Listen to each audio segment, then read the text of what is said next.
നമസ്കാരം. ഇന്ത്യ 2023ലേക്ക് സ്വാഗതം. 2023 ആണ്ട് വരെ നമ്മുടെ മാതൃരാജ്യത്തെ ഇന്ത്യയെന്നും ഭാരതമെന്നും ഒരേ വികാരത്തോടു കൂടിയാണ് നമ്മൾ വിശേഷിപ്പിക്കുകയോ വിളിക്കുകയോ ഒക്കെ ചെയ്തിരുന്നത്. പക്ഷേ രാഷ്ട്രീയമായി ഇന്ത്യ എന്നതും ഭാരതമെന്നതും രണ്ടായി വിഭജിക്കപ്പെട്ട ഒരു വർഷം കൂടിയാണ് 2023. അഭിമാനത്തിൻ്റെതായ ഒട്ടേറെ നേട്ടങ്ങൾ ചന്ദ്രയാൻ, ആദിത്യ, L1 തുടങ്ങി നിൽക്കുമ്പോൾ മണിപ്പൂർ തുടങ്ങി ലോകത്തിനു മുന്നിൽ ഇന്ത്യ എന്ന മഹാരാജ്യം നാണക്കേടുകൊണ്ട് തലകുനിക്കേണ്ടി വന്ന സംഭവങ്ങൾ. അങ്ങനെ കഴിഞ്ഞ ഒരു വർഷക്കാലം ഇന്ത്യ കടന്നുപോയ പ്രധാനപ്പെട്ട സംഭവങ്ങളിലൂടെയാണ് നമ്മൾ കടന്നു പോകുന്നത്. ഇത് ശിവഗിരി തീർത്ഥാടനത്തിൻ്റെ കാലമാണ്. ശ്രീനാരായണ ഗുരു 99 വർഷം മുമ്പ് പറഞ്ഞതുപോലെ വാദിക്കാനും ജയിക്കാനുമല്ല, അറിയാനും അറിയിക്കുവാനും വേണ്ടിയുള്ള ഒരു ചർച്ചയാണ്. അതുകൊണ്ട് തന്നെയാണ് അതിന് പ്രാപ്തരായ 2 അതിഥികളെ നമ്മൾ ക്ഷണിച്ചിരിക്കുന്നത്. മലയാള മാധ്യമരംഗത്ത് ഇന്ന് ഏറ്റവും തലപ്പൊക്കമുള്ള, ദേശീയ തലത്തിലടക്കം തലപ്പൊക്കത്തോടു കൂടി നിൽക്കുന്ന ശ്രീ MG രാധാകൃഷ്ണനും, അതോടൊപ്പം തന്നെ രാഷ്ട്രീയ വിശാരദനും ലോക രാഷ്ട്രീയത്തിലും അതോടൊപ്പം തന്നെ ദേശീയ രാഷ്ട്രീയത്തിലും വിശകലന വിദഗ്ധനും അധ്യാപകനും കൂടിയായ ഡോക്ടർ മോഹൻ വർഗീസുമാണ് അതിഥികളായി എത്തുന്നത്. 2 പേർക്കും സ്വാഗതം. നമുക്ക് ആദ്യം ഈ ഇന്ത്യ ഭാരതം എന്നുള്ളൊരു വിഭജനം, ഇത്ര കാലവും നമ്മൾ ഈ രാജ്യത്തെ ഭാരതം എൻ്റെ രാജ്യമാണെന്നും ഇന്ത്യ എൻ്റെ രാജ്യമാണെന്നും എല്ലാം ഒരേ വികാരത്തിൽ പറഞ്ഞിരുന്നതാണ്. അങ്ങനെ ആ വാക്കിന് ഏതെങ്കിലും തരത്തിൽ ഒരു വ്യത്യാസം കണ്ടിരുന്നില്ല.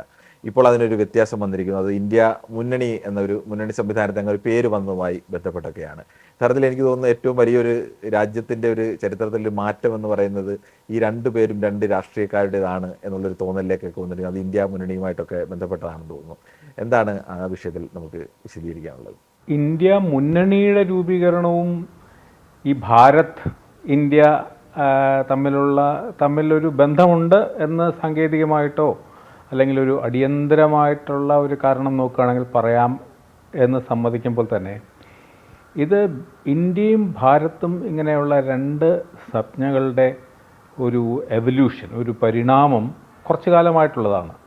അത് ഈ ഹിന്ദുത്വ രാഷ്ട്രീയത്തിൻ്റെ ആവിർഭാവവും അതിൻ്റെ ശക്തിപ്പെടലും ഇപ്പോൾ വന്നു നിൽക്കുന്ന അതിൻ്റെ ഏതാണ്ട് സമ്പൂർണമായ ഒരു മേധാവിത്വത്തിൻ്റെയും ഭാഗമായിട്ടുള്ള ഒന്നാണ്. അപ്പോൾ അവിടെ ഇന്ത്യയെ പ്രതിനിധീകരിക്കുന്നത്, അല്ലെങ്കിൽ ഇന്ത്യ എന്ന വാക്കിന് കൊണ്ട് അർത്ഥമാക്കുന്ന ഒരുപാട് ആശയതലങ്ങളുണ്ടായിരുന്നു, ദാർശനിക തലങ്ങളുണ്ട്, കാഴ്ചപ്പാടിൻ്റെ വ്യത്യാസമുണ്ട്. ഇന്ത്യ എന്ന ആശയത്തിനെക്കുറിച്ച്, ദ ഐഡിയ ഓഫ് ഇന്ത്യ, ഇതുമായിട്ടൊക്കെ ബന്ധപ്പെട്ട് കിടക്കുന്നു. അതൊരു ആധുനിക രാഷ്ട്രം, ഒരു മതേതര രാഷ്ട്രം, ഭരണഘടനയിൽ അധിഷ്ഠിതമായിട്ടുള്ള ഒരു ജനാധിപത്യ റിപ്പബ്ലിക് എന്ന് തുടങ്ങി സ്വാതന്ത്ര്യ സമര കാലം മുതൽ ദേശീയ പ്രസ്ഥാനത്തിൻ്റെ ഭാഗമായും അതിൻ്റെ തുടർച്ചയായും കൊണ്ടുവന്നിരുന്ന ഒരുപാട് സങ്കല്പനങ്ങളുടെ ഭാഗമാണ് മഹാത്മാഗാന്ധി ആയാലും ജവഹർലാൽ നെഹ്റു ആയാലും ബാക്കി എല്ലാവരും മുന്നോട്ട് വെച്ച, അല്ലെങ്കിൽ ഇന്ത്യ ഒരു സമവായം ഇന്ത്യക്കുള്ളിൽ തന്നെ ഉണ്ടായിരുന്നു അതിനനുകൂലമായിട്ട്. അതിൽ നിന്ന് രാഷ്ട്രീയമായും പ്രത്യയശാസ്ത്രപരമായും ഒരുപക്ഷെ ദാർശനികമായും ഒക്കെയുള്ള മറ്റൊരു ധാരയാണ് ഹിന്ദുത്വ രാഷ്ട്രീയം പ്രതിനിധീകരിക്കുന്നത്. ആ ഹിന്ദുത്വ രാഷ്ട്രീയത്തിൻ്റെ പ്രണേതാക്കൾ തുടക്കം മുതൽ ഈ ഇന്ത്യ എന്ന ആശയം സംബന്ധിച്ച് ഒരു ബദൽ മുന്നോട്ട് വയ്ക്കുന്നുണ്ട്. അത് ഇന്ത്യ എന്നുള്ള ആധുനിക സങ്കല്പം വാസ്തവത്തിൽ അതൊരു പാശ്ചാത്യ സങ്കല്പമാണെന്നോ അല്ലെങ്കിൽ പാശ്ചാത്യ സങ്കല്പത്തിനോട് ആധവർണ്യമുള്ള ഒരു സങ്കല്പമാണെന്നോ അതിന് ഭാരതീയമായ ഒന്നില്ലെന്നും മറ്റുമൊക്കെയുള്ള അവരുടെ നിരന്തരമായിട്ടുള്ള ഒരു ആശയ പ്രചാരണത്തിൻ്റെ ഒരു തുടർച്ചയായിട്ടാണ് ഇന്ത്യ ഭാരത് എന്ന രീതിയിൽ. അപ്പോൾ സ്വാഭാവികമായിട്ടും ഇന്ത്യ ഇന്ന് വരെ ഇന്ത്യയെക്കുറിച്ചുള്ള നമ്മുടെ സങ്കല്പങ്ങളിൽ നിന്ന് വ്യത്യസ്തമായ ഒരു കാഴ്ചപ്പാടാണ് തങ്ങൾക്കുള്ളത് എന്ന് BJP പലതവണ, BJP മാത്രമല്ല BJPയും അതിൻ്റെ ഹിന്ദുത്വ രാഷ്ട്രീയ പ്രസ്ഥാനങ്ങളും എല്ലാം മുന്നോട്ട് വയ്ക്കുന്നതിൻ്റെ ഭാഗമായിട്ട് അവർ കൊണ്ടുവരുന്ന പല മാറ്റങ്ങളുടെയും മറ്റൊരു വളരെ പ്രധാനപ്പെട്ട ഒന്നാണ് ഇതെന്നാണ് എനിക്ക് തോന്നുന്നത്. അതുകൊണ്ട് ഒരു പേര് മാറ്റത്തിൻ്റെ അപ്പുറത്ത് അതൊരു വലിയ കാഴ്ചപ്പാടിൻ്റെ മാറ്റവും പ്രത്യയശാസ്ത്രത്തിൻ്റെ മാറ്റവും ഒക്കെയായി മാത്രമേ കാണാൻ കഴിയൂ. ഇന്ത്യ എന്ന മുന്നണി അതിനൊരു കാരണമായി എന്നുള്ളത് അവർ ഉപയോഗിക്കാനും ഒരുപക്ഷെ ഇപ്പോൾ RSSും മറ്റും 100ാം വർഷത്തിലേക്ക് പ്രവേശിക്കുമ്പോൾ വർഷങ്ങളായി, അതായത് 1920കൾ മുതൽ ഹിന്ദുത്വ രാഷ്ട്രീയ കക്ഷികൾ വിഭാവനം ചെയ്യുന്ന ഒരുപാട് സങ്കല്പനങ്ങൾ, ഒരുപാട് അവരുടെ സ്വപ്നങ്ങൾ ഒക്കെ യാഥാർത്ഥ്യമാക്കാൻ പോകുന്ന ഒരു വലിയ മുന്നേറ്റത്തിൻ്റെ ഭാഗമായിട്ടാണ് ഞാനിത് കാണുന്നത്. ഇത് രാഷ്ട്രീയമായി എത്രത്തോളം ഇപ്പോൾ ഇങ്ങനെ ഒരു ആശയം കൊണ്ടുവന്ന് തന്നെ കൃത്യമായ ഒരു രാഷ്ട്രീയ ലക്ഷ്യത്തോടു കൂടി തന്നെയാണ് പെട്ടെന്ന് വന്നതുമായി ഇന്ത്യ മുന്നണി വരുന്നതല്ല. അതിന് മുമ്പ് ഭാരത് ജോഡോ യാത്ര എന്നൊക്കെയാണല്ലോ രാഹുൽ ഗാന്ധി പോലും അദ്ദേഹത്തിന്റെ യാത്രയ്ക്ക് പേര് നടന്നത്. ഇത് എത്രത്തോളം ഒരു ഘട്ടത്തിൽ അതിനെ ശക്തമായി എതിർക്കുന്ന ഒരു ഘട്ടം പോകുന്നു, അതിനുശേഷം പിന്നീട് അങ്ങനത്തെ എതിർപ്പൊക്കെ ഇന്ത്യ മുന്നണിയിലെ തന്നെ പ്രധാന പാർട്ടികൾ തന്നെ മാറ്റിവെക്കും. ഇതെങ്ങനെയാണ് സാധാരണ ജനങ്ങളിലേക്ക് ഒരു രാഷ്ട്രീയമായി ഇത് ഹിന്ദു രാഷ്ട്രീയത്തിന് ഒരു ഗുണമായി മാറുന്നത്? ഇവിടെ നമ്മൾ നോക്കിക്കാണേണ്ടത് നമ്മുടെ ഭരണഘടന നൽകുന്ന ഒരു ഫ്ലെക്സിബിലിറ്റി ഉണ്ട്. ഒന്നാമത്തെ ആർട്ടിക്കിൾ തന്നെ പറയുന്നു, India otherwise Bharat shall be a union of the states. ഇതൊരുപാട് അർത്ഥതലങ്ങളുള്ള ഒരു വാചകമാണ് ഒന്നാമത്തെ ആർട്ടിക്കിൾ. ഇതിൽ ഇന്ത്യ എന്നോ ഭാരതമെന്നോ വിളിക്കാനുള്ള സ്വാതന്ത്ര്യം ഭരണഘടനാപരമായി നിയമപരമായി നൽകുമ്പോൾ അതിൽ ഒരു രാഷ്ട്രീയ ധാര, ഭാരതീയ ജനതാ പാർട്ടി സംഘപരിവാർ നയിക്കുന്ന ഒരു രാഷ്ട്രീയ ധാര ഭാരതം എന്ന ആ ഒരു സങ്കല്പത്തെ അതിൻ്റെ പിതൃത്വം ഏറ്റെടുത്തുകൊണ്ട് ഇന്ത്യ എന്നതിനെ ഒരു വൈദേശിക പദമാണ് എന്ന് പറഞ്ഞുകൊണ്ട് തുച്ഛീകരിക്കുന്ന ഒരു സമീപനം. അതൊരു പക്ഷേ രാഷ്ട്രീയ നേട്ടമുണ്ടാക്കാൻ ഭാരതീയ ജനതാ പാർട്ടിക്കും ഇപ്പോഴത്തെ ഭരണകൂടത്തിനും കഴിയുമായിരിക്കാം. എങ്കിലും ഭരണഘടനാ പിതാക്കന്മാരുടെ വിശാലമായ കാഴ്ചപ്പാട് അനുസരിച്ച് ഇത് രണ്ടും തമ്മിൽ പരസ്പര പൂരകങ്ങളായി ഉപയോഗിക്കാവുന്ന പദങ്ങളാണ്. ഓർക്കുക, ഇന്ത്യ എന്ന പദം പോലും ഭാരതീയരുടെ സംഭാവനയല്ല എന്ന് ഓർക്കണം. പേർഷ്യൻസ് സിന്ധു നദിയുടെ കിഴക്ക് താമസിച്ചിരുന്ന ആളുകളെ പൊതുവെ വിളിച്ചിരുന്ന ഒരു പേര് സിന്ധു, ഇൻഡസ് അല്ലെങ്കിൽ സൈന്ധവർ. അതിൽ നിന്ന് ഹിന്ദു സകാരം ഹകാരമായി മാറിയപ്പോൾ സിന്ധു ഹിന്ദുവായി മാറിയതാണ്. അങ്ങനെ വന്ന ഒരു സംജ്ഞ അത് പിൽക്കാലത്ത് പഴയ രൂപങ്ങളെയും സ്വത്വങ്ങളെയും തങ്ങളുടേതാക്കി മാറ്റി തങ്ങളുടെ ഒരു മേധാവിത്വം ഉറപ്പിക്കുന്നതിനുള്ള ഭാരതീയ ജനതാ പാർട്ടിയുടെയും ഒക്കെ ശ്രമമാണ് ഇതിൽ കാണുന്നതെന്നാണ് എനിക്ക് തോന്നുന്നത്. ഈ പ്രധാനമായിട്ട് ദേശീയ രാഷ്ട്രീയത്തിൽ കഴിഞ്ഞ 10 വർഷമായി, ഇപ്പോൾ 9 വർഷം കഴിഞ്ഞിരിക്കുകയാണ് മോദി സർക്കാർ. ആ സർക്കാരിനെതിരെ ഒരു ശക്തമായ പ്രതിപക്ഷ നിര യഥാർത്ഥത്തിൽ ഇല്ലായിരുന്നു. യഥാർത്ഥത്തിൽ അങ്ങനെ ഒരു പ്രതിപക്ഷ നിര രൂപപ്പെടുന്നത് 2023 അത് ഇന്ത്യ മുന്നണി എന്ന പേരിൽ ഒരു പ്രതിപക്ഷ നിര. അതൊരു സഖ്യമാണോ എന്നൊക്കെ ചോദിച്ചാൽ അല്ലെങ്കിൽ ഒരു കൂട്ടായ്മയെങ്കിലും അത്രയും രൂപപ്പെട്ട് വന്നിട്ടുണ്ട്. ഇതിന് ഇന്ത്യൻ ദേശീയ രാഷ്ട്രീയത്തിൽ ഈ വരാൻ മാസങ്ങൾക്കുള്ളിൽ നടക്കുന്ന ലോക്സഭാ തെരഞ്ഞെടുപ്പിൽ എത്രത്തോളം സാധ്യതകളാണുള്ളത്? വാസ്തവത്തിൽ ഇന്ത്യ മുന്നണിയുടെ രൂപീകരണം എന്നുള്ള ഒരു ആഗ്രഹം മാത്രമായിട്ടാണെന്ന് എനിക്കിപ്പോഴും തോന്നുന്നത്. പ്രതിപക്ഷത്തെ സംബന്ധിച്ചിടത്തോളം ഒരുപാട് പ്രശ്നങ്ങൾ ഇപ്പോഴുമുണ്ട്.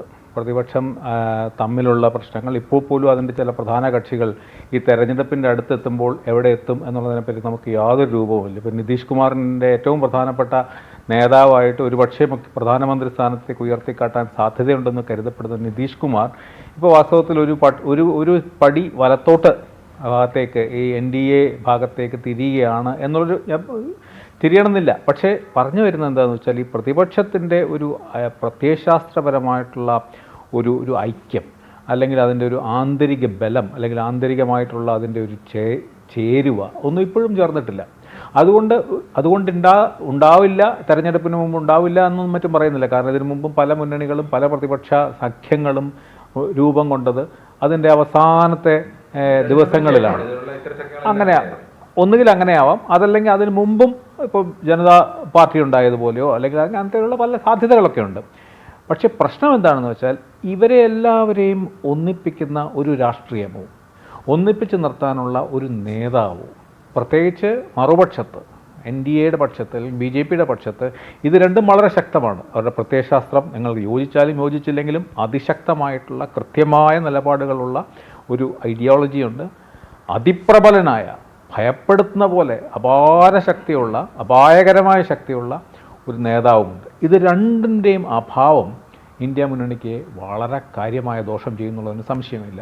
മറ്റൊരു പ്രത്യയശാസ്ത്ര ബദൽ ഒരുപക്ഷെ രാഷ്ട്രീയമായിട്ട് മാത്രമല്ല, ഇപ്പോൾ BJPയെ തോൽപ്പിക്കുക എന്നുള്ള ഒരു പക്ഷേ ഒരു തരത്തിലുള്ള നിഷേധാത്മകമായിട്ടുള്ള ഒരു അജണ്ട മാത്രം മുന്നോട്ട് വയ്ക്കുന്നത് ഒഴിച്ചാൽ ഒരു പ്രത്യയശാസ്ത്രപരമായ നിങ്ങൾ എന്ത് ബദലാണ് മുന്നോട്ട് കൊണ്ടുവരുന്നത്?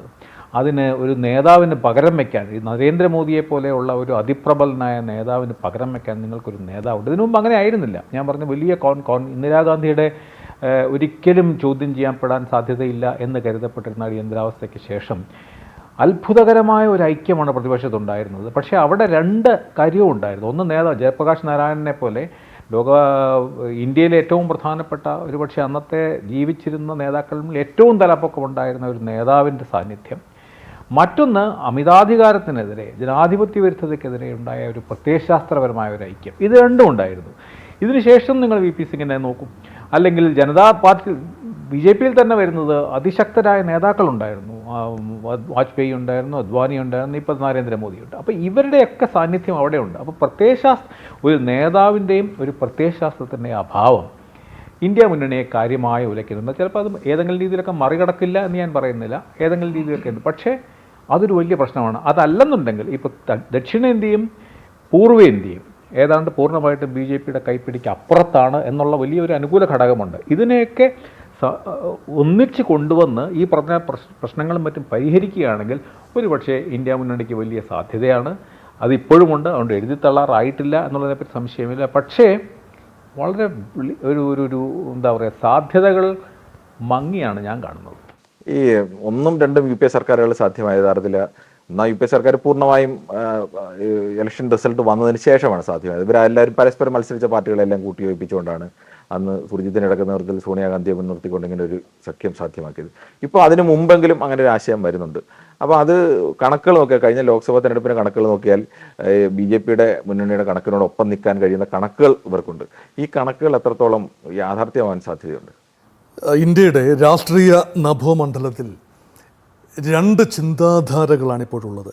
ഒന്ന്, സാംസ്കാരിക ദേശീയതയിൽ അധിഷ്ഠിതമായ ഒരു ചിന്താധാര. അതിൻ്റെ പതാകവാഹകരായി ഭാരതീയ ജനതാ പാർട്ടിയും NDAയിലെ സഖ്യകക്ഷികളുമുണ്ട്. അതിന് ബദലായി നിൽക്കുന്ന ചിന്താധാര ഹൈലി ഡിവൈഡഡ് ആണ്, അതിഭയങ്കരമായ ഡിവൈഡിലാണ്.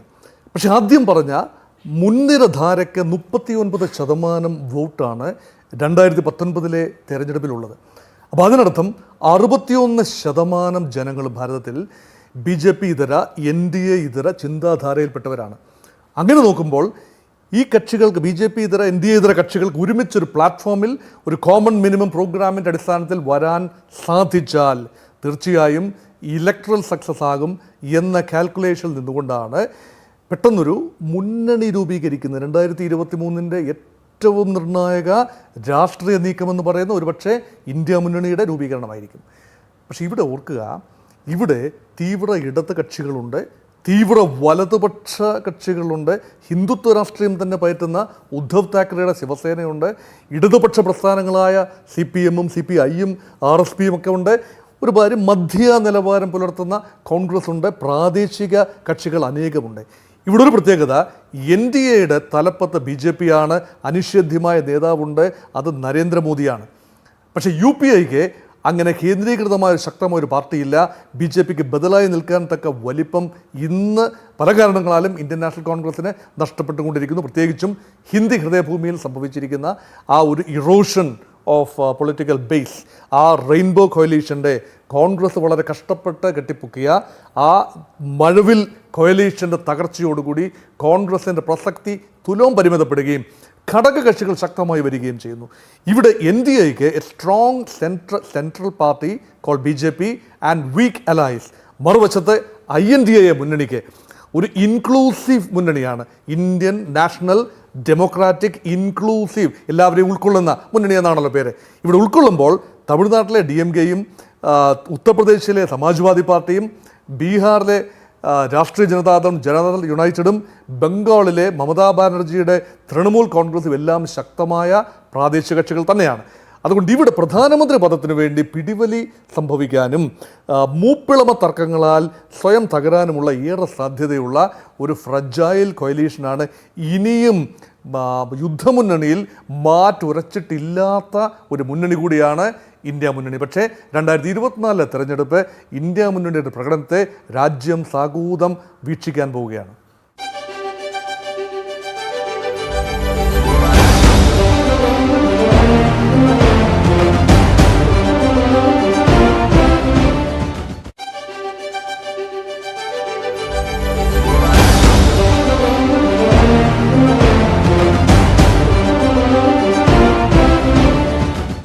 ഇന്ത്യയെ സംബന്ധിച്ച് ലോകത്തിന് മുന്നിൽ തല താഴ്ത്തി നിൽക്കേണ്ടി വന്ന ഏറ്റവും വലിയൊരു സംഭവമാണ് ഈ മണിപ്പൂർ കലാപം.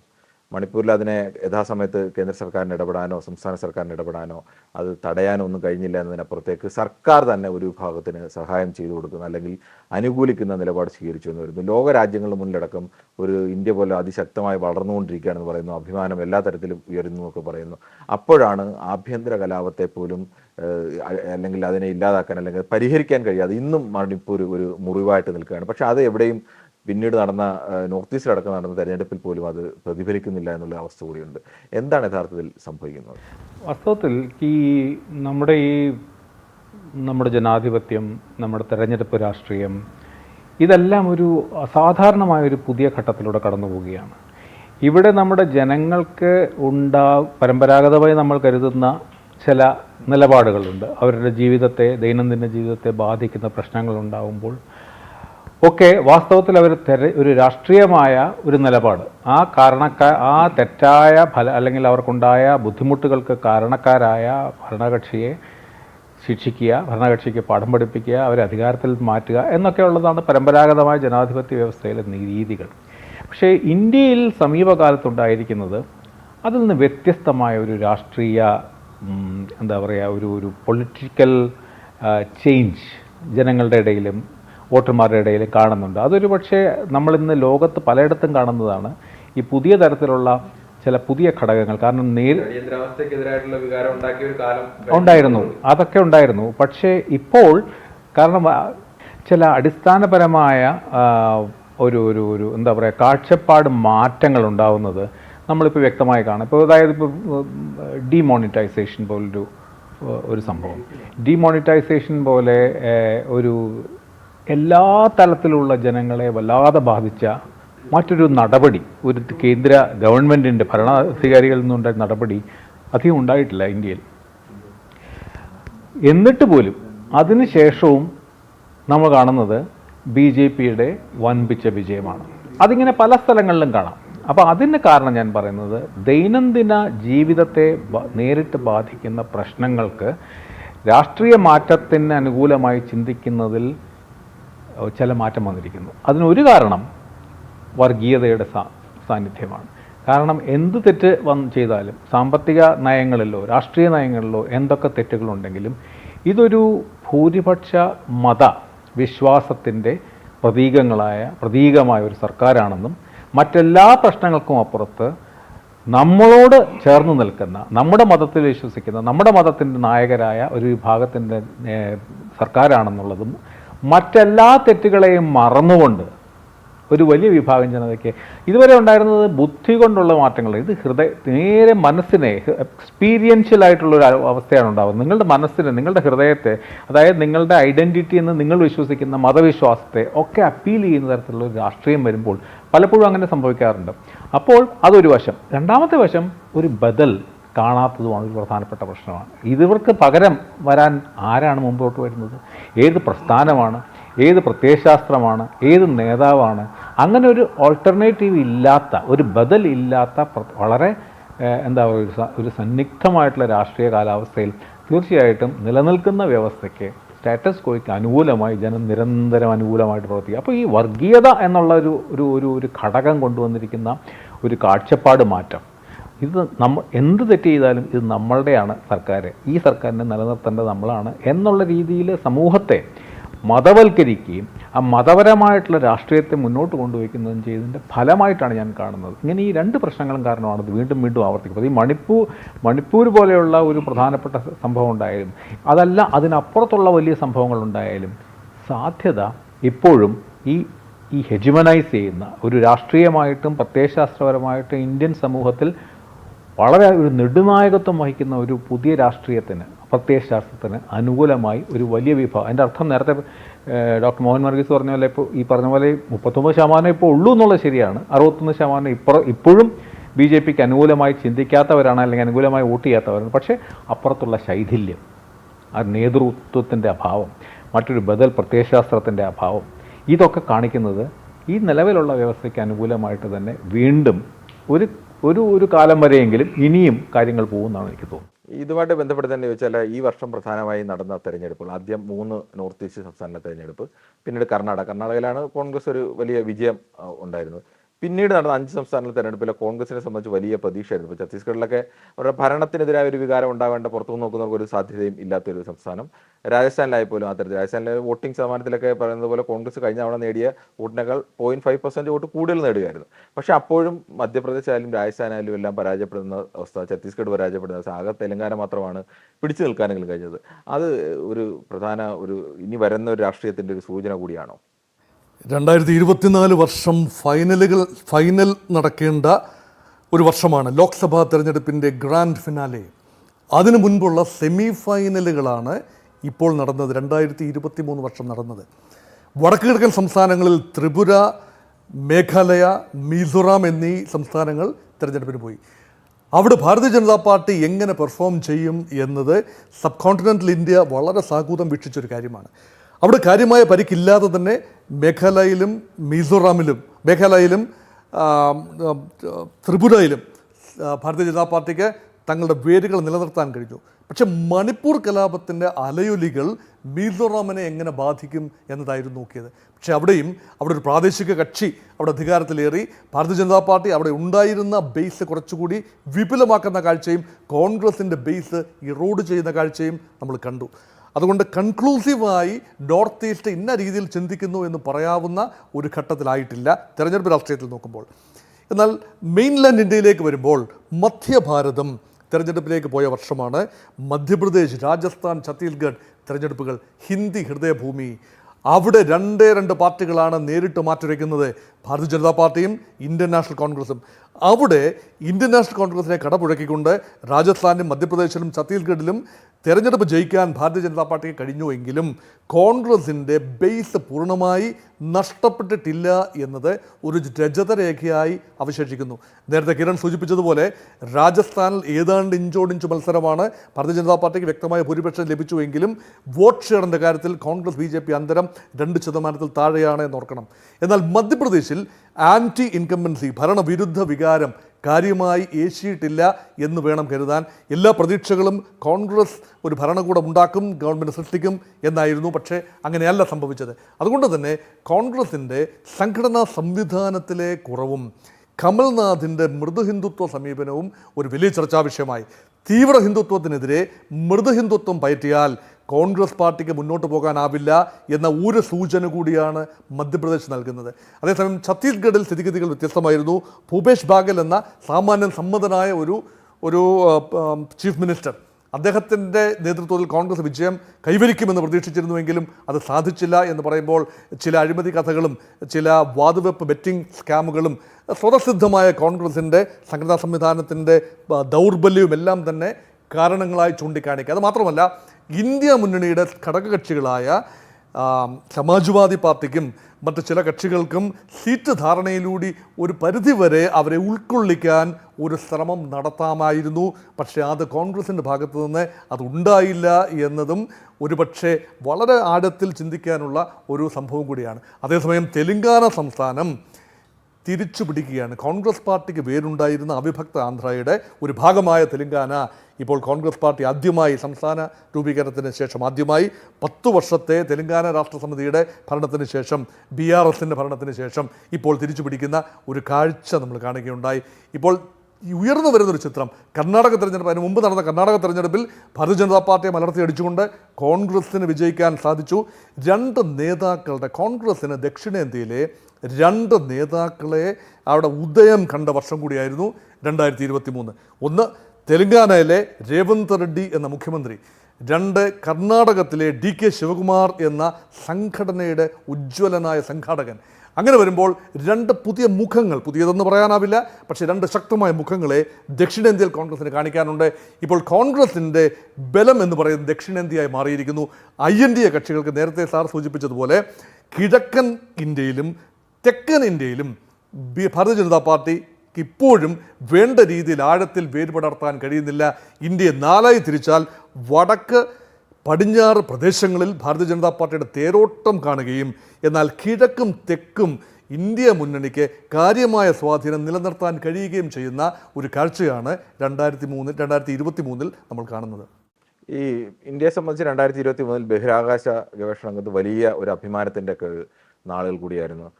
ചന്ദ്രയാൻ 3 വിജയം ദക്ഷിണ ധ്രുവത്തിൽ ആദ്യമായി ലാൻഡ് ചെയ്യുന്ന ഒരു രാജ്യമായി മാറുന്നു. ആദിത്യ L1 ഒക്കെ വിജയം. ഈ ശാസ്ത്രരംഗത്തെ ഇത്തരം വലിയ നേട്ടങ്ങൾ നമ്മുടെ ഭാരതത്തിന് അങ്ങനെ തന്നെ നേരത്തെ തന്നെ അതിൻ്റെ ഒരു തുടർച്ചയുടെയൊക്കെ ഭാഗമാണ്. പക്ഷേ ഇത് വലിയ നേട്ടം തന്നെയാണ്. ആ നേട്ടങ്ങളൊക്കെ ഉണ്ടാകുന്നത് ഇപ്പോൾ ഈ നേട്ടം ഉണ്ടാകുന്നതിന് കൃത്യമായി അതിനൊരു രാഷ്ട്രീയമായി കൂടി അതിനെ മാറുന്നു. ഇത് ഒരു അതാത് കാലത്ത് ഭരിച്ചിരുന്ന ഒരു സർക്കാരിൻ്റെ നേട്ടമായോ അല്ലെങ്കിൽ ISROയുടെ നേട്ടങ്ങളെ VSCയുടെ നേട്ടങ്ങളെ ആ തരത്തിലേക്കല്ല കണ്ടിരുന്നത്. അതുപോലും രാഷ്ട്രീയമാവുന്ന ഒരു കാലത്തിൽ കൂടിയല്ലേ കടന്നു പോകുന്നത്. വളരെ നിർഭാഗ്യകരമായ കാര്യമാണിത്. മാത്രമല്ല അഭൂതപൂർവമാണ്. ഇതിനു മുമ്പ് അങ്ങനെ ഓരോ സർക്കാരിൻ്റെ കാലത്തും ഇത് സംഭവിച്ചത് അതാത് സർക്കാരുകൾ അതിൻ്റെ ക്രെഡിറ്റ് അവകാശപ്പെടുക എന്നൊരു പരിപാടി ഉണ്ടായിട്ടില്ല. ഇതിനു മുമ്പ് എത്രയോ വലിയ അത്ഭുതകരമായ നേട്ടങ്ങൾ കാഴ്ചവെച്ചതെല്ലാം കോൺഗ്രസ് ഗവൺമെൻറ്റിൻ്റെ കീഴിലോ അങ്ങനെയുള്ള അധികാരികളുടെ കീഴിലോ അതൊന്നും വാസ്തവത്തിൽ ജവഹർലാൽ നെഹ്റുവിൻ്റെ കാലത്ത് ഒരുപക്ഷെ ഈ ഇന്ത്യൻ ശാസ്ത്രത്തിൻ്റെ ഇന്ത്യൻ സാങ്കേതിക വിദ്യയുടെ ഒക്കെ ഒരു വിസ്ഫോടനത്തിന് കാരണക്കാരനായ അതിൻ്റെ ഒരു കാരണഭൂതൻ എന്നുള്ള നിലയ്ക്ക് ജവഹർലാൽ നെഹ്റുവിനെ എല്ലാവരും പറയുമെങ്കിലും ഭരിക്കുന്ന അതാത് ഗവൺമെൻറ്റുകളുടെ ഒരു അവകാശവാദമായിട്ട് നമ്മുടെ ഈ ബഹിരാകാശ രംഗത്തെ ഈ നേട്ടങ്ങളൊന്നും ഇതിനു മുമ്പ് ഒരിക്കലും ഉണ്ടായിട്ടില്ല. അവിടെയാണ് ഈ വ്യത്യാസം. അതായത് ഞാൻ പറയുന്നത് നേരത്തെ ഇത് ഒരിക്കലും ഇല്ലാത്ത പോലെയുള്ളൊരു അമിത ദേശീയതയുടെ കാലഘട്ടമാണ്. ഇംഗ്ലീഷിൽ ജിങ്കോയിസം എന്ന് വിളിക്കുക, അല്ലെങ്കിൽ എത്നിക് നാഷണലിസം എന്ന് വിളിക്കുക. ഇതൊരു പുതിയ തരത്തിലുള്ള അതിദേശീയതയുടെ, അത് ലോകം മുഴുവൻ കാണുന്ന ഒരു പുതിയ ട്രെൻഡാണ്. നമ്മുടെ ഇന്ത്യയിൽ മാത്രമല്ല, അതിപ്പോൾ നരേന്ദ്രമോദിയുടെയോ BJPയുടെയോ മാത്രം ഒരു പരിപാടിയാണെന്ന് തോന്നുന്നില്ല. ഇത് യൂറോപ്പിൽ കാണുന്നു, തെക്കേ അമേരിക്കയിൽ കാണുന്നു. ഇത് വളരെ ഇങ്ങനെയുള്ള ഒരു പുതിയ പോപ്പുലിസ്റ്റ് എത്നോ നാഷണലിസ്റ്റ് ആയിട്ടുള്ള ഒരു പുതിയ നേതൃത്വത്തിൻ്റെയും അതുകൊണ്ട് എല്ലാം ദേശീയവാദികളുടെ അഭിമാനത്തിൻ്റെ ഭാഗമായിട്ട് നിങ്ങൾ സ്പോർട്സിൽ ജയിക്കുകയാണെങ്കിൽ അത് ഈ ഗവൺമെൻറ്റിൻ്റെ നേട്ടമാകുന്നു. ശാസ്ത്രരംഗത്ത് ഉള്ള നേട്ടങ്ങളൊക്കെ അതെല്ലാം ഈ ഗവൺമെൻറ്റിൻ്റെ ക്രെഡിറ്റിൽ പോകുന്നു. ഇതെല്ലാം ഈ പുതിയ അമിത ദേശീയതയുടെ അപകടകരമായ അമിത ദേശീയതയുടെ ഒരു സ്വഭാവമായിട്ട് മാത്രമേ കാണുകയുള്ളൂ. നിർഭാഗ്യകരമാണ് എന്നുള്ളത് മാത്രമേ പറയാനുള്ളൂ. അതുപോലെ തന്നെ എനിക്ക് ഏറ്റവും സുപ്രധാന പല സർക്കാരുകളുടെ കാലത്തും കൊണ്ടുവരികയും പലതവണ മാറിപ്പോവുകയും എല്ലാം ചെയ്തൊരു ബില്ലാണ് വനിതാ സംവരണ ബില്ല്. യഥാർത്ഥത്തിൽ നമുക്ക് രാഷ്ട്രീയം പരിശോധിച്ചാൽ അറിയാം, ഈ രാഷ്ട്രീയ പാർട്ടികൾക്കെല്ലാം പുറമേ പറയുന്നതിനപ്പുറം അതിലേതെങ്കിലും ഒരു ആത്മാർത്ഥത ഒരു ഘട്ടത്തിലും ഒരു കാലത്തും ഉണ്ടായിരുന്നില്ല എന്നത് യാഥാർത്ഥ്യം കൂടിയാണ്. പക്ഷേ അതിപ്പോൾ എന്തെല്ലാം പറഞ്ഞാലും അത് യാഥാർത്ഥ്യമാക്കിയത് ഇപ്പോൾ ഈ NDA സർക്കാരാണ്. ഇത് ഏതെല്ലാം തരത്തിൽ ഇപ്പോൾ ഉടനെ നടപ്പാകാൻ പോകുന്നില്ലെങ്കിലും അടുത്ത തെരഞ്ഞെടുപ്പിലെങ്കിലും നടപ്പാകേണ്ട അവസ്ഥയിലേക്ക് ഒരു 33% പേർക്ക് എല്ലാ മേഖലയിലും സംവരണം ലഭിക്കാൻ ഇന്ത്യൻ രാഷ്ട്രീയത്തിൽ തന്നെ വലിയ മാറ്റം ഉണ്ടാകുന്ന ഒരു വിഷയമാണ്. അത് നടപ്പാക്കാൻ കഴിഞ്ഞു എന്നുള്ളത് യഥാർത്ഥത്തിൽ അത് ഒരു വലിയ നേട്ടം തന്നെയാണ്. കിരൺ, തീർച്ചയായും വനിതാ സംവരണ ബില്ലെന്ന് പറയുന്നത് ഒരു ചരിത്രപരമായി ആഴത്തിൽ കുറിച്ചിടേണ്ട ഒരു ബില്ല് തന്നെയാണ്. അതിനുള്ള കാരണം ഈ 73-74 ഭരണഘടനാ ഭേദഗതിയിലൂടെ പഞ്ചായത്ത് രാജ് നഗരപാലിക ആക്ട് വന്നപ്പോൾ ഒരു പ്രാദേശിക തലത്തിൽ ഒരു ഗ്രാസ് റൂട്ട് ലെവലിൽ വിമൻ എംപവർമെൻറ്റ് സംഭവിച്ചതാണ്. അപ്പോൾ ഭാരതത്തിലെ വനിതകൾക്ക് ഈ ഗ്രാമീണ തലത്തിൽ തീരുമാനമെടുക്കൽ പ്രക്രിയയിൽ പങ്കാളിത്തം ലഭിക്കുന്ന ഒരു ശാക്തീകരണം അന്നവിടെ സംഭവിച്ചു. പക്ഷേ അതിൻ്റെ ഒരു ഫോളോ അപ്പ് നടന്നിട്ടില്ല. അപ്പോൾ വളരെ വൈകി 2023 വർഷമാണ് അങ്ങനെ ഒരു ബില്ല് വരുന്നത്. അപ്പോൾ അത് പുതിയ പാർലമെൻറ്റിലെ ആദ്യ ബില്ല് അവതരണമായി അത് വരുമ്പോൾ രാജ്യം വളരെ കൗതുകപരമായി വളരെ ആവേശപൂർവ്വം അതിന് ഏറ്റെടുക്കുന്ന ഒരു കാഴ്ചയാണ് കാണുന്നത്. പക്ഷേ ഏതാനും കടമ്പകൾ കൂടി കടക്കാനുണ്ട്. ഇനിയിപ്പോൾ ഡീലിമിറ്റേഷൻ ഓഫ് കോൺസ്റ്റിറ്റ്യുവൻസീസ് സംഭവിക്കണം, പാർലമെൻറ്റിൻ്റെ അംഗസംഖ്യയ്ക്ക് മാറ്റം വരണം, നിയോജക മണ്ഡലങ്ങളുടെ അതിർവരമ്പുകൾ പുനഃക്രമീകരിക്കണം. അങ്ങനെ പുനഃസംഘടിപ്പിക്കപ്പെടുന്ന പാർലമെൻറ്റിൽ നിശ്ചിത ശതമാനം 1/3 വനിതകളാകുമ്പോൾ പല രാഷ്ട്രീയ കക്ഷികളുടെയും ചങ്കിടിപ്പ് കൂടുന്ന ഒരു കാര്യവും നമുക്ക് കാണാം. കാരണം ഒരു പുരുഷ മേധാവിത്വ രാഷ്ട്രീയ ക്രമത്തിൽ പല പ്രാദേശിക കക്ഷികൾ ഉൾപ്പെടെ പലർക്കും അവരുടെ കുത്തക സീറ്റുകൾ, പോക്കറ്റ് ബറോസ് എന്ന് പറയും, ഈ പോക്കറ്റ് ബറോസൊക്കെ നഷ്ടപ്പെടുന്ന ഒരു അന്തരീക്ഷത്തിലേക്ക് വനിതാ ശാക്തീകരണം കടന്നു കയറാനുള്ള എല്ലാ സാധ്യതയും കാണുന്നു. പക്ഷേ വളരെ പുരോഗമനപരമായ ഒരു ലെജിസ്ലേഷൻ എന്ന നിലയിൽ വ്യാപകമായി അതിനെ അംഗീകരിക്കുന്ന ഒരു കാഴ്ചയാണ്. കാരണം അതിനുള്ളിൽ ജാതി സംവരണം എന്ന രീതിയിലുള്ള ചില കാര്യങ്ങളുമായി സമാജ്വാദി പാർട്ടിയും രാഷ്ട്രീയ ജനതാദളം പോലെയുള്ള കക്ഷികൾ ഇതിനെ വൈകിപ്പിക്കാൻ പരമാവധി ശ്രമിച്ചുവെങ്കിലും ഏതാണ്ട് മുഖ്യധാര കക്ഷികളിൽ ഇപ്പോഴൊരു ഏകദേശ ധാരണ കൈവന്നു എന്നാണ് മനസ്സിലാക്കുന്നത്. അതുകൊണ്ട് 24-25 വർഷങ്ങളിൽ തീർച്ചയായും വനിതാ സംവരണം ഒരു യാഥാർത്ഥ്യമായി മാറാനുള്ള സാധ്യതയാണ് കാണുന്നത്. 2024 തെരഞ്ഞെടുപ്പിൽ അത് ഉണ്ടാവില്ല എങ്കിലും 2029 ലോക്സഭാ തെരഞ്ഞെടുപ്പിൽ തീർച്ചയായും അത് സംഭവിക്കാനുള്ള സാധ്യതയാണ് മുന്നിൽ കാണുന്നത്. ഈ പാർലമെന്റ് വിഷയത്തിലേക്ക് തന്നെ വന്നാൽ ഇന്ത്യൻ പാർലമെന്റ് ഇതുവരെ കണ്ടിരുന്ന ഒരു മന്ദിരം മാറി പുതിയ മന്ദിരത്തിലേക്ക് ഇന്ത്യ വരുന്നു. ഇതുവരെ ഇന്ത്യയുടെ ഒരു അടയാളമായി നിന്നിരുന്നതാണ് പുതിയൊരു അടയാളം വരുന്നു. അവിടെയാണ് ഇപ്പോൾ വീണ്ടും ഒരു പാർലമെൻറ്റിൽ അകത്ത് ഒരു സെക്യൂരിറ്റി ലാബ്സ് വീണ്ടും ഉണ്ടായിരിക്കുന്നു. മുമ്പും BJP സർക്കാരിൻ്റെ കാലത്താണ് ഈ മറ്റൊരു ആക്രമണം ഉണ്ടായത്. ഇപ്പോൾ ഇത് ആക്രമണം എന്ന് പറയാൻ കഴിയുമെങ്കിൽ ഒരു പ്രതിഷേധം അകത്ത് ഈ 4 ലെയർ സെക്യൂരിറ്റി എന്നൊക്കെ പറഞ്ഞാൽ കടന്ന് അകത്ത് വന്നിരിക്കുന്നു. MP-മാരെ ഇത്ര കൂട്ടത്തോടെ സസ്പെൻഡ് ചെയ്യുന്ന, ലോക്സഭയിൽ നിന്നും രാജ്യസഭയിൽ നിന്നും സസ്പെൻഡ് ചെയ്യപ്പെടുന്നൊരവസ്ഥ. ഇത് യഥാർത്ഥത്തിൽ ഈ പുതിയ പാർലമെൻറ്റും പുതിയ ജനാധിപത്യം, പുതിയ പാർലമെൻറ്റിൽ എത്തിയ ശേഷമാണ് പഴയ പാർലമെൻറ്റിൻ്റെ ആ രീതികളെല്ലാം മാറ്റിക്കൊണ്ട് ഇതിലും വലിയ പ്രതിഷേധങ്ങളൊക്കെ എല്ലാവരും കണ്ടിട്ടുള്ളതാണ് ഇന്ത്യയിൽ. വലിയ ഇതിനേക്കാൾ കായികമായ പ്രതിഷേധങ്ങളടക്കം നടന്നിട്ടുണ്ട്. പക്ഷേ അന്നൊന്നും ഇങ്ങനെ വ്യാപകമായി MP-മാരെ സസ്പെൻഡ് ചെയ്ത് ബില്ലുകൾ ചർച്ച കൂടാതെ പാസ്സാക്കുക എന്നുള്ള ആ തരത്തിലേക്ക് മാറിയിട്ടില്ല. അത് ജനാധിപത്യത്തിന് ഏത് തരത്തിലാവും ദുർബലപ്പെടുത്തുകയൊക്കെ ചെയ്യുക. തീർച്ചയായിട്ടും സ്വാഭാവികമായും പ്രതിപക്ഷത്തിൻ്റെ ഒരു പ്രസക്തി അല്ലെങ്കിൽ പ്രതിപക്ഷത്തിൻ്റെ ഒരു സാന്നിധ്യം വളരെ വളരെ ദുർബലമായിക്കൊണ്ടിരിക്കുന്ന ഒരു കാലഘട്ടത്തിൽ ഏറെക്കുറെ ഇല്ലാതെ, അതും വളരെ സുപ്രധാനമായ ഇന്ത്യൻ ജനാധിപത്യത്തിൻ്റെയും ഇന്ത്യയിലെ അറിയാനുള്ള അവകാശത്തിൻ്റെയും ആവിഷ്കാര സ്വാതന്ത്ര്യത്തിൻ്റെയും ഒക്കെ കടക്കൽ കത്തിവെക്കുന്ന 5 പ്രധാനപ്പെട്ട ബില്ലുകളാണ് സമീപകാലത്ത് പാസ്സായിരിക്കുന്നത്. മാധ്യമപ്രവർത്തകർ എന്നുള്ള നിലയിൽ നമ്മളുടെയൊക്കെ വായ മൂടിക്കെട്ടുന്ന ഇങ്ങനെ വളരെ വളരെ പ്രധാനപ്പെട്ട, ഇപ്പോൾ നമുക്ക് ഇലക്ഷൻ കമ്മീഷൻ്റെ കാര്യം അറിയാം, ഇങ്ങനെയുള്ളൊരു വളരെ അപകടകരമായിട്ടുള്ള, വളരെ അത്യന്തം അപകടകരമായിട്ടുള്ള ബില്ലുകൾ വാസ്തവത്തിൽ അവിടെ യാതൊരു പ്രതിപക്ഷത്തിൻ്റെ ഒരു വിചാരണ പോലും ഇല്ലാതെ, ഒരു വിമർശനം പോലും ഇല്ലാതെ അത് പാസ്സായി പോകുന്നു എന്നുള്ളത് ജനാധിപത്യത്തിന് അങ്ങേയറ്റത്തെ ദുഃഖകരമായ ഒരു അവസ്ഥയാണ്. എൻ്റെ അഭിപ്രായം വാസ്തവത്തിൽ ഈ ഉണ്ടായിരിക്കുന്ന ഒരു സെക്യൂരിറ്റി ലാബ്സ് അതൊരു അല്പം അതിര് കടന്ന രീതിയിലാണ്. അതൊരു വലിയ ഇന്ത്യ തകർത്ത് കളഞ്ഞു എന്നുള്ള രീതിയിൽ അതൊരു പക്ഷേ രാഷ്ട്രീയ ലക്ഷ്യം കൊണ്ട് പ്രതിപക്ഷം മുന്നോട്ട് വെച്ചതായിരിക്കും. ഇത് ഏത് ഭരണകാലത്തും ഉണ്ടാവാവുന്നേ ഉള്ളൂ, ഏതൊരു കെട്ടിടത്തിലും ഉണ്ടാകും. ഒരു ചാവേർ ആവാൻ തയ്യാറായി വരുന്ന ആർക്കും ആരെ ഏത് വലിയ അപകടങ്ങളും വരുത്തി വയ്ക്കാൻ കഴിയുമെന്നുള്ളത് നമുക്ക് എല്ലാവർക്കും അറിയാം. അപ്പോൾ ഇങ്ങനെയുള്ള ഒരവസ്ഥയിൽ വാസ്തവത്തിൽ ഇങ്ങനെ ഒരു വളരെ അപകടകരമായ പല നിയമനിർമ്മാണങ്ങളും തയ്യാറാക്കിക്കൊണ്ടിരിക്കുന്ന, ഇതിനും അപ്പുറത്ത് ഇപ്പോൾ 2024 വരാൻ പോകുന്ന ഈ ഡീലിമിറ്റേഷൻ, നേരത്തെ ഡോക്ടർ മോഹൻ വർഗീസ് ഡീലിമിറ്റേഷൻസ് തെക്കേ ഇന്ത്യയുടെ പ്രാതിനിധ്യം പോലും അതിഭയങ്കരമായി വെട്ടിച്ചുരുക്കാൻ പോകുന്ന ഒരു നീക്കമാണ് വരുന്നത്. അപ്പോൾ പാർലമെൻറ്റിനെ പരിമിതമായ അർത്ഥത്തിലെങ്കിലും പരമാവധി ഉപയോഗിക്കുക എന്നുള്ളതായിരിക്കണം പ്രതിപക്ഷത്തിൻ്റെ ഏറ്റവും പ്രധാനപ്പെട്ട അജണ്ട എന്ന് എനിക്ക് ആവണം എന്നാണ് എൻ്റെ വിശ്വാസം. അതുകൊണ്ട് ഒരു സെക്യൂരിറ്റി, പ്രത്യേകിച്ച് ഇത് നമുക്ക് അറിയാം, തീവ്രവാദമോ അങ്ങനെ യാതൊരു ബന്ധമുള്ള ഒരു തരം അപകടം പോലുമല്ല. വളരെ ചെറുപ്പക്കാരായിട്ടുള്ള കുറച്ച് പേർ തൊഴിലിന് വേണ്ടിയിട്ടോ മറ്റൊരു പ്രതിഷേധം നടത്തിയാണ്. ജനാധിപത്യത്തിൽ അതൊന്നും ഒരു വലിയ സംഭവമായിട്ട് കരുതേണ്ട കാര്യമില്ല. അപ്പോൾ വാസ്തവത്തിൽ അവിടെ ഒരു പ്രയോറിറ്റികളുടെ പ്രശ്നം ഉണ്ടായിട്ടുണ്ടെന്നാണ് എനിക്ക് തോന്നുന്നത് പ്രതിപക്ഷത്തിൻ്റെ. പ്രത്യേകിച്ച് ഇങ്ങനെ ഒരു അപകടങ്ങൾ മുന്നിൽ നിൽക്കുമ്പോൾ അവർ സ്വയം ഇത് BJP ഒരുക്കുന്ന കെണിയിൽ വീഴുകയും ഒരു പ്രതിഷേധവുമില്ലാതെ, ഒരു എതിർപ്പുമില്ലാതെ ഇന്ത്യയെ മാറ്റി തീർക്കാൻ, ഭരണഘടനയെ മാറ്റി തീർക്കാനൊക്കെയുള്ള നീക്കം 2024 ഒരു തെരഞ്ഞെടുപ്പ് വിജയം കൂടി ഉണ്ടായിക്കഴിഞ്ഞാൽ ഇന്ത്യ എന്ന ആശയത്തിനുണ്ടാവാൻ പോകുന്ന മാറ്റങ്ങൾ എന്തൊക്കെയാണെന്ന് നമുക്ക് ചിന്തിക്കാൻ പോലും പറ്റില്ലാത്ത രീതിയിലേക്കാണ് കാര്യങ്ങൾ പോകുന്നത്. എന്തായാലും ഇതിനപ്പുറമുള്ള പ്രധാനപ്പെട്ട സംഭവങ്ങൾ കൂടി ഉണ്ടായിട്ടുണ്ട്. ഒറീസയിൽ ഒരുപാട് പേരുടെ ജീവൻ അപഹരിച്ച തീവണ്ടി അപകടം, ഏഷ്യൻ ഗെയിംസിൽ ഇന്ത്യ നേടിയ ചരിത്രത്തിലെ ഏറ്റവും വലിയ വിജയം, സാക്ഷി മാലിക് അടക്കമുള്ള ഗുസ്തി താരങ്ങൾ, ഇന്ത്യയുടെ അഭിമാന താരങ്ങളുടെ കണ്ണീർ കണ്ട വർഷം, അങ്ങനെ നമ്മുടെ ജനജീവിതത്തെ ബാധിക്കുന്നതും അല്ലാത്തതുമായ നിരവധി സംഭവങ്ങൾ കടന്നുപോയൊരു വർഷമാണ്. അതിലെ പ്രധാനപ്പെട്ട വിഷയങ്ങളിലേക്ക് മാത്രമാണ് നമ്മൾ കടന്നുപോയത്.